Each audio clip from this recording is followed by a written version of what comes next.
Claim பண்றாங்க. என்ன சொல்றாருன்னா 150 கோடியை விட்டுட்டு நான் சினிமால 150 கோடி சம்பாதிச்சிருந்தேன். அதெல்லாம் நான் விட்டுட்டு இப்ப மக்களுக்காக வந்திருக்கேன். எங்க நீங்க மக்களுக்காக வந்திருக்கீங்க? மக்கள்ல கோயம்பேடு மார்க்கெட்ல ஆர்ப்பாட்டம் பண்ணிட்டு புழல் சிறைக்கு போதுக்கா வந்திருக்கீங்க. எங்க எதுக்கு வந்திருக்கீங்க? கோடம்பாக்கத்துல இருந்து செஞ்சுக்கோட்டைக்கு போறதுக்கு வரீங்க. அதிகாரத்தை பிடிக்கிறதுக்கு தான் வரீங்க. இது வரைக்கும் ஏதாவது ஒரு இடத்துல மக்கள் பிரச்சனைக்காக சாலைக்கு வந்து மறியல் பண்ணிருக்காரா? எதுக்கும் வரல. போராட்டம் பண்ணிருக்காரா?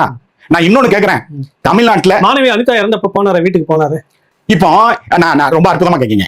இது அதாவது முன்கூட்டியே இந்த அரசியலுக்கு வரணும் அப்படின்னு ஒரு முன்கூட்டியே திட்டமிட்டோன்னு அதுக்காக எடுக்கப்பட்ட போட்டோ ஷூட் தான் அனிதா அந்த பாப்பா வீட்டுக்கு போனது, அடுத்தால தூத்துக்குடி போனதெல்லாம் முழுக்க போட்டோ ஷூட். நீங்க அனிதா வீட்டு உயிருக்கு போனார்ல, இப்ப மாநாட்டுக்கு ஒருத்தன் வந்தான்ல, இறந்து போனான்ல அவர் ரசிகர், அவர் வீட்டுக்கு போனாரா? ஏன் போகல? அடுத்தால இன்னொன்னு கேக்குறேன். இவர் வந்து ஒரு குறைந்தபட்சம் ஒரு நாளோ ஒரு 3-4 மாதத்துக்கு ஒரு ட்ரிப் இஷ்யூவை பேஸ் பண்ணி ஒரு உண்ணாவிரதம் மேற்கொள்ள வேண்டியதானே?